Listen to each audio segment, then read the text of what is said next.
Eu quero dar início à reflexão de hoje à noite, pedindo para que você dê uma olhada nas pessoas que estão aí à sua volta. Dá uma olhada aí nas pessoas que estão à sua volta. Pode virar para a direita, esquerda, para trás. Você tem conseguido amar essas pessoas? Minha orientação para vocês é: amem ainda mais. Agora deixa eu pedir para você fazer outra coisa. Olha para longe de você, para o outro lado ali do templo. Talvez pessoas que não sentam perto de você, pessoas que talvez você não conviva, tá? Tem conseguido amar essas pessoas? Sabe qual é a minha orientação para vocês? Amem ainda mais. E aí para pensar também naquelas pessoas que são difíceis de ser amada. Talvez tenha uma perto de você, né? E aí você não precisa cutucá-la. Talvez tenha alguém que venha à sua mente, talvez um vizinho, uma sogra não.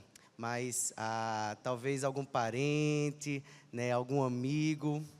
E aí, a orientação para você é: ame essa pessoa e à medida que os dias passem, amem ainda mais. E eu preciso dizer que não há nada de novo nessa minha fala, nessa minha orientação, até porque eu tirei essa expressão, amem ainda mais, do próprio texto bíblico, que vai servir inclusive de referência para nós nessa noite.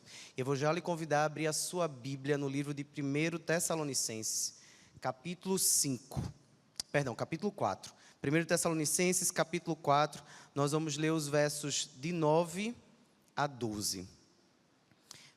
Tessalonicenses já vai ficar lá no final da Bíblia, no finalzinho já do Novo Testamento. 1 Tessalonicenses, capítulo 4, versos do 9 ao 12.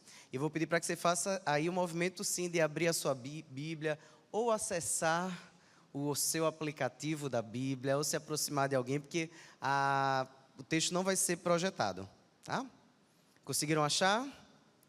Se não conseguirem, não se preocupe, que eu continuo amando os irmãos e amando ainda mais. Vamos ler juntos? Eu vou ler na minha versão, que é a NVT, Nova Versão Transformadora, mas você pode acompanhar na versão que você tem em mãos. Diz assim a palavra do Senhor: não precisamos lhes escrever sobre a importância do amor fraternal, pois o próprio Deus os ensinou a amarem uns aos outros. De fato, você já demonstra o amor por todos os irmãos em toda a Macedônia. Ainda assim, irmãos, pedimos que os amem ainda mais. Tenham como objetivo uma vida tranquila, ocupando-se com seus próprios assuntos e trabalhando com suas próprias mãos, conforme os instruímos anteriormente. Assim, os que são de fora respeitarão seu modo de viver, e vocês não terão de depender de outros. E nós temos refletido ao longo desse mês de agosto, iniciamos na última quarta-feira com o pastor Roberto, e assim continuaremos nas próximas quarta-feiras, sobre o tema amor fraternal. Na verdade, celebrando o amor fraterno, o amor fraternal, como tema para inspirar as nossas celebrações de 107 anos. E eu penso que é extremamente importante a gente falar sobre amor, porque essa é uma marca da Igreja de Cristo. Essa precisa ser uma marca da Igreja de Cristo. Infelizmente, ao longo dos anos, como igreja, nós fomos até identificados por outras características, né? Por algum momento, já fomos chamados daqueles do livro da capa preta, né? Mas se tem uma coisa que precisa nos caracterizar como discípulos de Cristo, é o amor. Inclusive, ele disse isso para os discípulos, né? Que nós seríamos conhecidos por sermos discípulos dele se nós amássemos uns aos outros. E essa imagem que eu coloquei aí não foi por acaso. Quando Paulo escreve aqui sobre amem ainda mais, essa ideia do ainda mais que aparece também no começo do capítulo 4, quando ele fala sobre incentivá-los a fazer ainda mais. A mesma ideia aqui se repete e tem a ver com excesso, com ter algo em excesso. Se eu já tenho algo e eu acho que aquilo dali é uma boa quantidade, busquem ter ainda mais. Como disse uma antiga filósofa dos nossos tempos, olha, você, mesmo sem atingir uma meta, você dobra a meta, e a ideia é você ir acumulando cada vez mais do amor e da prática dessas coisas. E a ideia de abundância que Paulo traz aqui tem a ver justamente com a imagem de uma flor que floresce até estar completamente aberta, estar completamente perfeita. E o que Deus nos chama para fazer é, como seus filhos, como seus servos, como cristãos, amarmos cada dia mais, até que aquilo que é pleno, aquilo que é o amor perfeito esteja totalmente revelado, né, até a volta de Cristo, para que tudo aquilo que é amor esteja totalmente florescido. Então nós precisamos ser marcados não apenas pelo amor, mas também pela abundância desse amor entre nós. E essa, na verdade, o que eu estou trazendo aqui, essa experiência tão prática, é uma característica do apóstolo Paulo quando ele escrevia suas cartas. Se você voltar a Tessalonicenses, a primeira carta é uma carta pequenininha, você consegue, na minha Bíblia, por exemplo, eu consigo aqui ver o capítulo 4, o capítulo 3, o 2 e o 1. Você vai ver que Paulo sempre começa suas cartas saudando aquela igreja, respondendo alguma coisa que surgiu de dúvida anteriormente, doutrinando, e ele sempre finaliza com orientações práticas. E aqui, mais uma vez, ele faz isso, e a orientação prática diz justamente em relação ao amor fraternal. E uma coisa que me chamou a atenção, eu voltei ao capítulo anterior, ao capítulo 3, e vi que quando Paulo escreve essa carta lá aos Tessalonicenses, no capítulo 3, no versículo 2, ele diz que ele enviou Timóteo, um dos seus colaboradores, justamente para que as boas novas, o evangelho fosse proclamado, mas também por outro motivo, para fortalecê-los e animá-los na fé.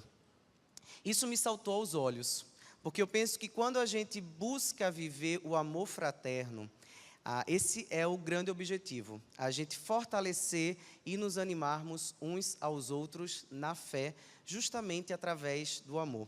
Uma coisa que eu tenho conversado, sempre que os adultos solteiros se encontram, é justamente a ideia de cultivarmos amizades espirituais. Mas isso não é um privilégio só para adultos solteiros. A gente, inclusive, no Nós Dois, no mês passado, a gente falou sobre isso. Que quando a gente se reúne como casais, como família, solteiro, casado, seja como for, aqui na igreja, a nossa ideia é que a gente possa investir em amizades, em relacionamentos que nos aproximem de Deus. Eu estava, inclusive, antes do culto, conversando com 2 casais que vão estar, inclusive, participando no próximo domingo do Glorificai. Tá? Então, você sabe que no domingo que vem nós vamos estar juntos aqui das 9 às 8 horas da noite, com alguns testemunhos. E se vocês querem saber que casais eram esses que eu estava conversando hoje, você vai ter que estar aqui no domingo para poder saber. Mas a gente estava conversando justamente sobre isso. Como a igreja é esse espaço da vivência do amor. E nessas amizades espirituais, nessa fraternidade espiritual, o quanto a gente é fortalecido e a gente se anima. Mas quando eu estava lendo também isso, eu fiquei pensando, não só nessa parte boa, e às vezes até fácil, mas os desafios que a gente tem de amar uns aos outros. Conviver não é fácil. Gastar tempo juntos não é fácil. Servir juntos não é fácil. Viver em meio às nossas diferenças não é fácil. E às vezes, quantos de nós nos frustramos nessa caminhada? Tá? E talvez, eu acredito que você, com certeza, se ainda não tem, vai ter alguma marca nesse sentido. De alguma situação que você viveu aqui, seja entrando no estacionamento da igreja, seja tentando se agregar em um ministério, seja passando por alguém, essa pessoa nem cumprimentou e aquilo dali te deixou mal. Alguma coisa possivelmente vai acontecer, talvez a fala, ou a não fala de nós, um dos pastores, tá? Alguma coisa vai acontecer que pode arranhar as relações. E o que fazer quando é difícil amar? E aqui eu falo não só dos nossos irmãos, mas a gente pensar no amor entre um casal, um amor na família. O que fazer quando é difícil a prática desse amor fraterno? E aí no texto de Paulo, me veio 3 perspectivas que a gente precisa abordar. A primeira delas é a motivação para esse amor. E aí eu coloquei aqui no versículo 1, aqui desse capítulo 4, Paulo fala o seguinte, olha, finalmente, irmãos, e a palavra irmãos aqui é a mesma palavra que ele usa para falar sobre amor fraterno, tá? A ideia do fraterno aqui, que é a adelfia, aparece aqui em irmãos, tá? É a mesma expressão. Finalmente, irmãos, pedimos e incentivamos, ou em algumas versões, pedimos e exortamos, em nome do Senhor Jesus, que vivam para agradar a Deus, conforme lhes instruímos. Vocês já vivem desse modo e os incentivamos a fazer ainda mais.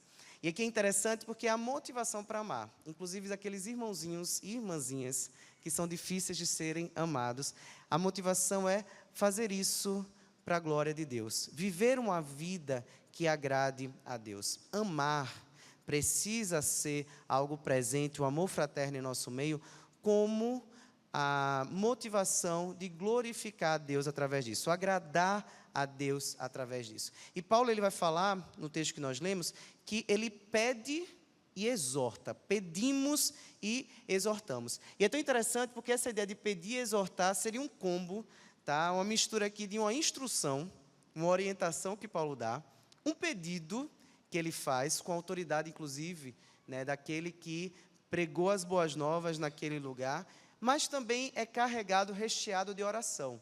Porque sem a oração, às vezes fica difícil da gente praticar o amor. A gente não pratica o amor muitas vezes porque é fácil amar. A gente pratica muitas vezes porque a gente está seguindo a orientação, a instrução, obedecendo o mandamento e porque a gente está ali alicerçado no amor. E uma coisa que a gente precisa entender é que a graça de Deus, ela precisa ser correspondida por uma resposta humana. O texto bíblico é muito claro, porque ele diz que nós só amamos porque Deus nos amou primeiro. Primeiro João fala isso e vai dizer mais, que Deus é amor. Ou seja, Deus é a própria fonte do amor. Então, praticar um amor, tá, fraterno, amar uns aos outros, tá, não é uma questão de merecimento. A gente não ama e age em amor, porque aqui o amor tem a ver com ação prática, não é somente porque o outro está merecendo, ou porque o outro fez por onde. A gente ama por obediência. A gente ama porque Deus nos amou primeiro, e ainda que seja difícil amar aquele irmãozinho, aquela irmãzinha, nós precisamos amar. É por isso que eu destaquei mais uma vez aí, olha, nós não amamos porque seja fácil amar. A gente ama porque essa exortação e esse incentivo, ele acontece em nome do próprio Cristo. É o que Paulo fala aqui. A solicitação não é dele. Ele fala, eu estou falando isso, eu estou pedindo, exortando isso em nome do nosso Senhor Jesus. Tá? Isso aqui faz parte não só dos mandamentos, tá certo? Mas uma vez que eu estou unido com Cristo, eu preciso que o amor dele opere em mim.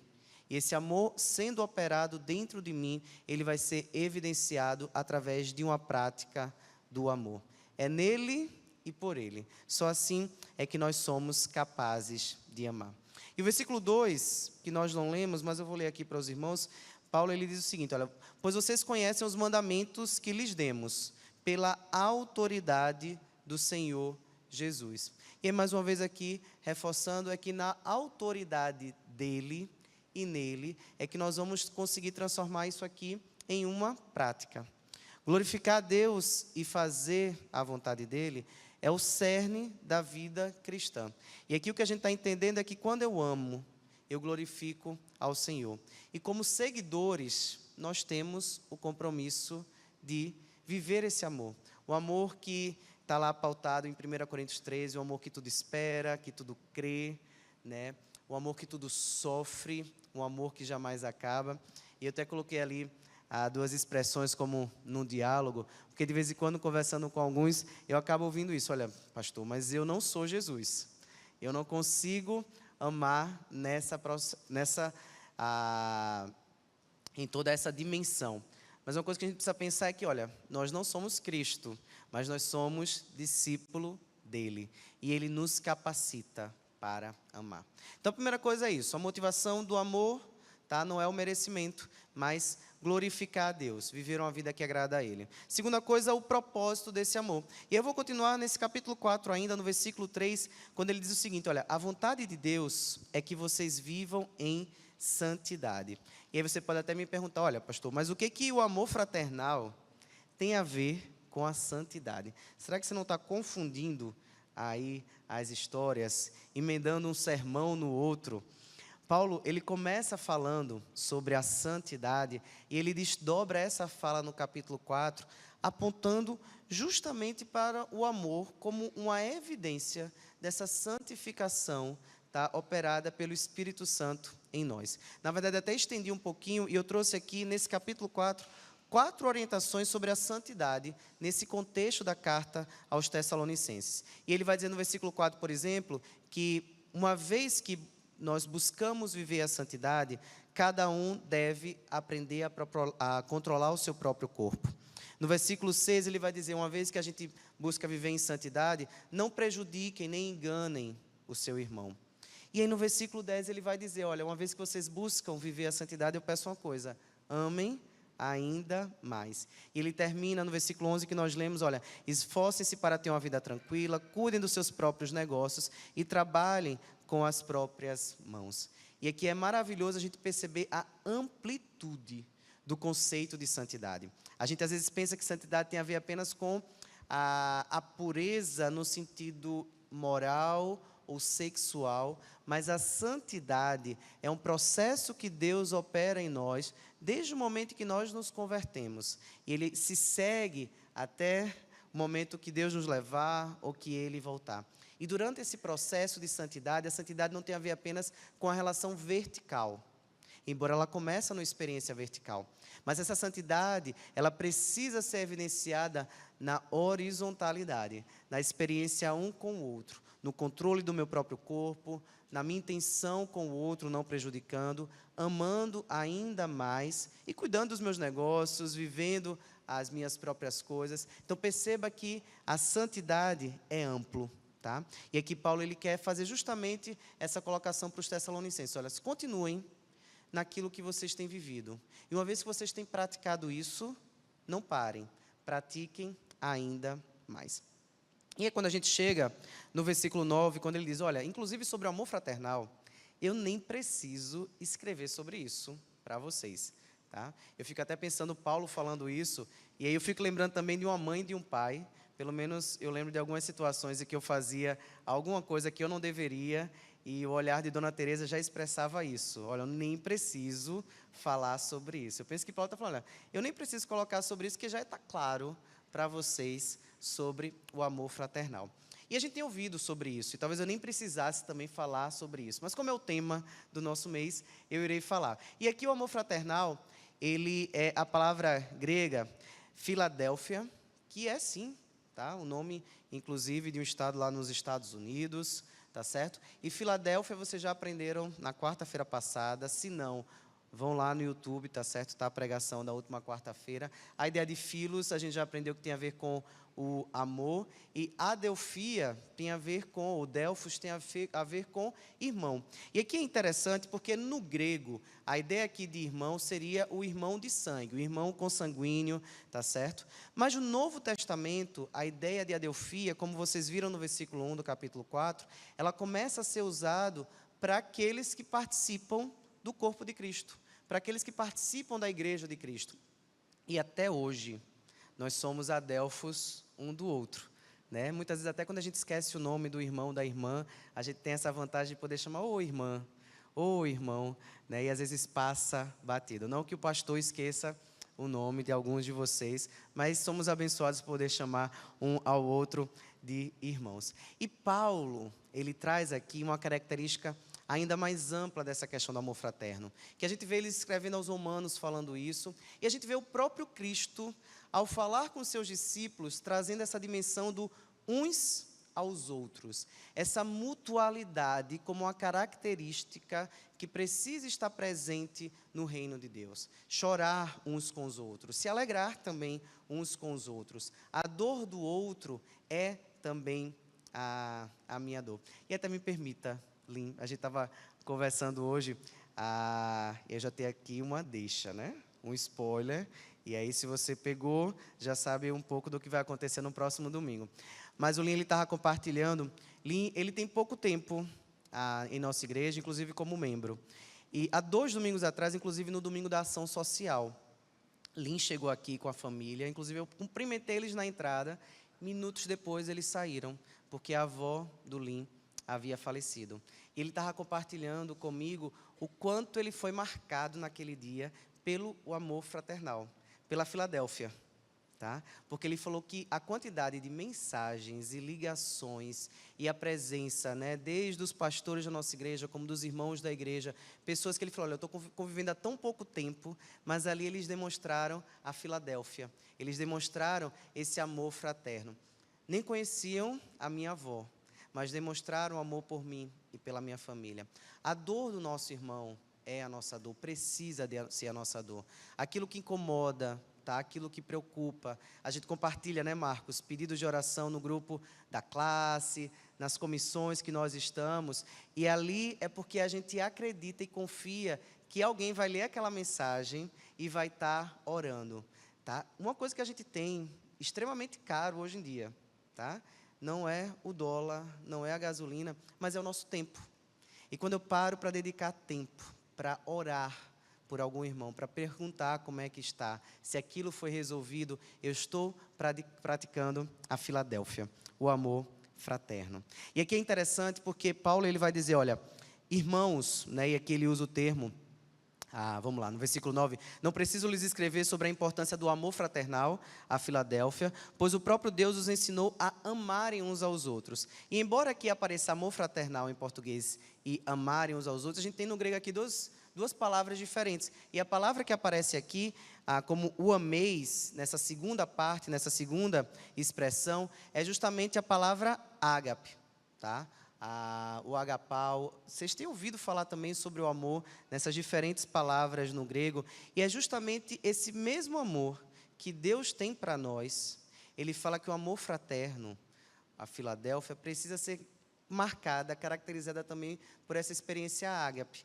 E sempre que você tiver dúvida, olha, como é que é esse amor? Vai lá em 1 Coríntios 13. Esse amor com que Deus nos amou é o amor que a gente precisa amar uns aos outros. E essa não é uma experiência, apenas um ensino, e não é uma instrução de fora para dentro, não é algo externo, tá? É uma implantação que acontece dentro de nós, a partir do agir do Espírito Santo em Deus, em nós. E aí, na verdade, nos caracteriza como cristãos. A qualidade da novidade de vida que nos diferencia como discípulos de Jesus é evidenciada justamente através das relações que nós mantemos com os nossos semelhantes. E aqui eu preciso dizer que não são só os semelhantes da igreja, tá certo? Esse amor ele precisa se estender para além da igreja. As pessoas precisam olhar para a gente e perceber, olha, tem algo diferente na maneira como ele fala, ela fala, como ele se comporta, tá certo? Como ele exerce o perdão, como ele pratica o amor, e essa característica, esse diferencial, é justamente o amor de Cristo que habita em nós e começa a transformar o nosso jeito de ser. Não tem a ver com o seu temperamento. Eu sei que tem pessoas que têm mais facilidade de amar e de perdoar, de serem amáveis, de demonstrar afeto. Outras são mais contidas, têm mais dificuldades. Mas o amor aqui não tem a ver com isso. Tem a ver com o mandamento, tem a ver com a prática, com a obediência, tá? E uma coisa que a gente precisa entender, tá? Paulo, ele traz a ilustração quando ele fala sobre a igreja de Cristo, que nós somos um corpo. E nós precisamos amar, tá? Porque nós fazemos parte desse mesmo corpo. E sabe quem é o corpo? O próprio Cristo. Então, de certa forma, a gente ama um ao outro, porque há um pouco de Cristo em cada um de nós. E esse exercício, ele faz com que isso cresça, isso aumente, isso, como fermento, né, fermente e vá alcançando outras vidas. E aí eu falei para vocês que a motivação do amor é glorificar a Deus. O propósito, né, a gente vê aqui que tem a ver com a obediência e sinalizar o próprio Cristo. E eu coloquei por último aqui o resultado. Quando a gente decide viver isso de maneira prática, qual o resultado? O testemunho. O amor, ele gera um testemunho sobre o próprio Cristo. O versículo 12 diz assim, olha, assim os que são de fora respeitarão seu modo de viver. Eu não sei quanto tempo você tem de igreja. Eu tive uma oportunidade de já nascer participando de uma família cristã, evangélica, e participando da igreja desde pequeno. Mas uma coisa que eu ouço muito quando eu converso com pessoas que se converteram já na fase adulta, já mais na frente, é que algumas vezes a visão que eles tinham de crente, de evangélica, era extremamente negativa. Principalmente porque o amor não era uma característica, porque a fala não era temperada com amor, né? Porque isso aqui não era praticado. E aí veja o que Paulo fala, é que nós vamos ser respeitados lá fora, tá certo? Se a gente vive essa vida de santidade marcada pelo amor. Um dos problemas aqui da igreja tessalonicense era que algumas pessoas haviam entendido errado a pregação e o ensino sobre a volta de Cristo. E aí, inclusive, Paulo vai continuar o capítulo 4, não vou entrar nesse mérito, mas com a ideia de que, olha, explicando como é que vai ser essa volta de Jesus. Porque algumas pessoas tinham parado de trabalhar e começaram a se escorar nos outros, tá certo? Na espera, né, de que Jesus voltasse, mas com isso tornaram-se verdadeiros parasitas, vivendo à custa dos outros. E às vezes quando eu falo sobre essa questão de amor com algumas das pessoas até perguntam: olha, pastor, mas eu vou ser, permita a expressão, eu vou ser besta, eu vou ser tolo, tá? Eu vou aceitar qualquer coisa. Não é sobre isso que o apóstolo Paulo está falando. Mas ele vai falar também sobre a necessidade do amor fraterno, tá certo, acontecer, à medida também que a gente cuida das nossas próprias vidas, dos nossos próprios negócios, trabalhamos com as próprias mãos. Ele diz isso no texto que nós lemos no versículo 11, e amor fraterno é diferente de dependência e de exploração. Amor fraterno tem muito mais a ver com confiança, com segurança e uns aos outros. A questão da mutualidade. Porém, quando eu leio isso daqui, quando Paulo traz aqui essa ideia de como a santidade e o amor precisam se estender para a nossa vivência no trabalho e na profissão, eu entendo o quanto a gente precisa se comprometer, a começar aqui dentro, mas também lá fora. Há um comentarista que diz o seguinte: se não podemos ser santos no nosso trabalho, não vale a pena nos esforçar para ser santos em outros momentos. Tá? A santidade e o amor não é uma roupa que a gente veste para vir para a igreja. Não é roupa de domingo ou de quarta-feira. Amor e santidade é um compromisso, tá? É um mandamento e é uma prática. E a gente é chamado para amar, tá? Inclusive, quando a gente olha para o grupo ali de Jesus, um Judas Iscariotes, né? Um Pedro, um Simão Pedro, né? Uma Maria Madalena. São essas pessoas que nós precisamos amar. E eu queria concluir com a fala também de um outro comentarista chamado Barclay, que ele diz o seguinte: uma árvore se conhece por seus frutos, e uma religião pela classe de homens que produz.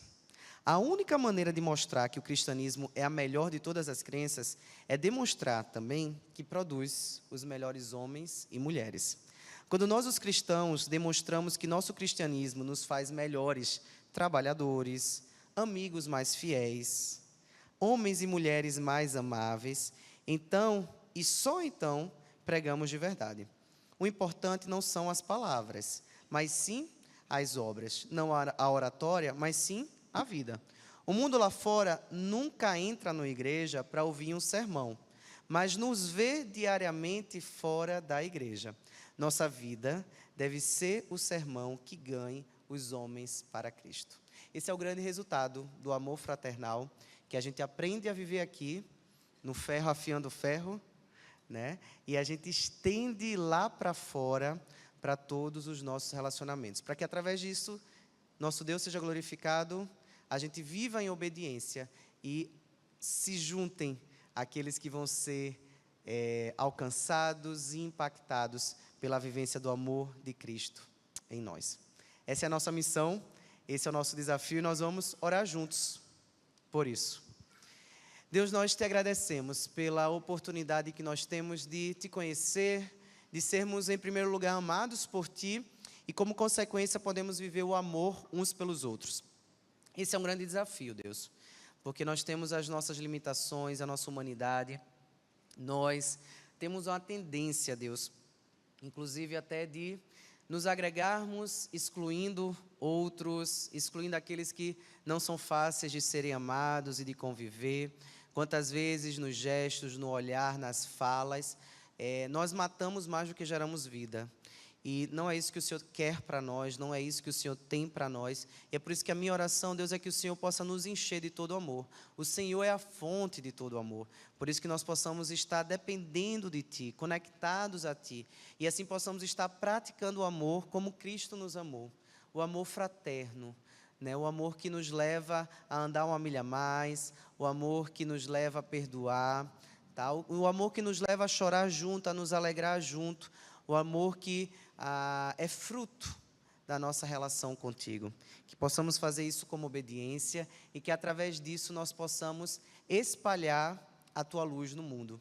Que possamos ser como igreja realmente farol, vivendo e celebrando esses 107 anos de vida através da prática do amor. Que possamos ser conhecidos por isso. Que o Senhor possa ter misericórdia de nós, nos ajudar e sairmos daqui praticando isso em cada um dos nossos relacionamentos. É a minha oração, em nome de Jesus. Amém.